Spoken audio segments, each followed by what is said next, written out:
Enquanto Moisés estava diante de Deus no Monte Sinai, um momento decisivo se desenhava no destino de Israel. O Senhor havia declarado que destruiria o povo rebelde e levantaria uma nova nação, a partir dos descendentes de Moisés. No entanto, em vez de aceitar essa proposta que poderia enaltecer sua própria linhagem, Moisés revelou um coração moldado pela compaixão e pela fidelidade. Ele não reivindicou glória pessoal, mas lembrou a Deus que aquele povo não era obra sua, mas sim do Senhor, que com mão poderosa os havia libertado da escravidão do Egito. Moisés apelou às promessas feitas a Abraão, Isaque e Jacó, suplicando que a aliança fosse preservada. Sua oração foi tão sincera que a Escritura declara que o Senhor mudou de ideia quanto ao mal que ele tinha dito que traria sobre o povo em Êxodo capítulo 32, versículo 14. Nesse instante, vemos a força da intercessão, pois uma só voz em oração foi capaz de se colocar entre a ira divina e a destruição de milhares de vidas, assim como está escrito em Tiago capítulo 5, versículo 16, a oração de um justo pode muito em seus efeitos. Quando Moisés desceu do monte e viu com seus próprios olhos o povo corrompido em idolatria diante do bezerro de ouro, sua reação foi marcada por uma justa ira. A cena era de danças e festejos em afronta ao Deus que havia acabado de libertá-los. Tomado por indignação,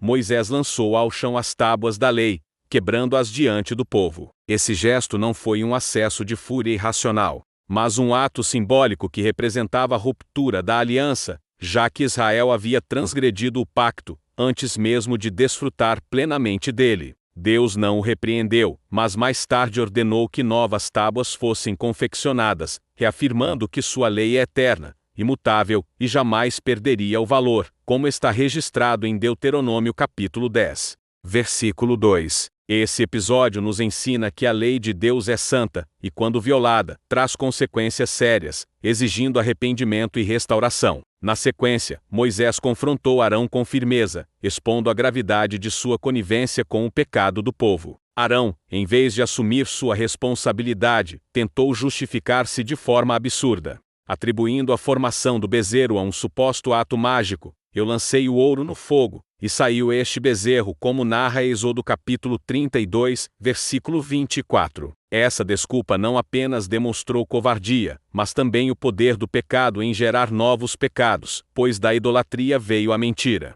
Aquele que havia sido chamado por Deus para funções sagradas, havia cedido à pressão da multidão, trazendo desordem e vergonha ao acampamento. A atitude de Arão mostra como líderes espirituais podem cair quando buscam agradar pessoas, em vez de permanecerem firmes diante de Deus. Isso ecoa as palavras de Provérbios, capítulo 29, versículo 25. O temor do homem armará laços, mas o que confia no Senhor está seguro. Diante do caos, Moisés percebeu que não poderia permitir que a rebelião se alastrasse, pois o povo estava fora de controle e exposto às zombarias das nações vizinhas. Ele tomou medidas drásticas para conter a desordem e restaurar a santidade do arraial, lembrando que a idolatria não era apenas uma afronta interna, mas um testemunho negativo diante do mundo. Essa história nos revela o equilíbrio entre a misericórdia e a justiça divina, mostrando que a intercessão pode mudar o curso da história, mas que a tolerância com o pecado gera destruição.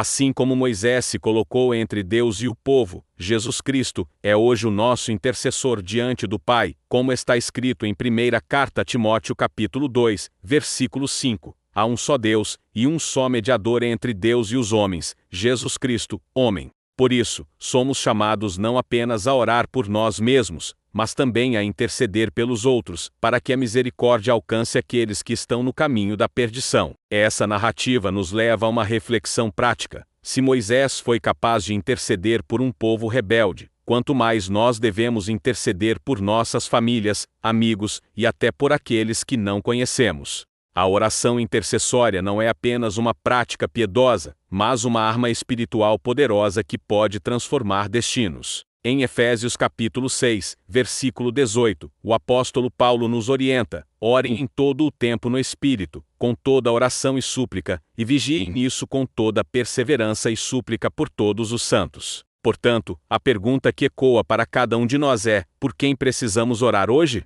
Será por alguém da nossa casa, por um líder espiritual que esteja enfraquecido, ou por aqueles que ainda não conhecem a Cristo? A intercessão não apenas abençoa os outros, mas também molda nosso coração para refletir o amor de Deus.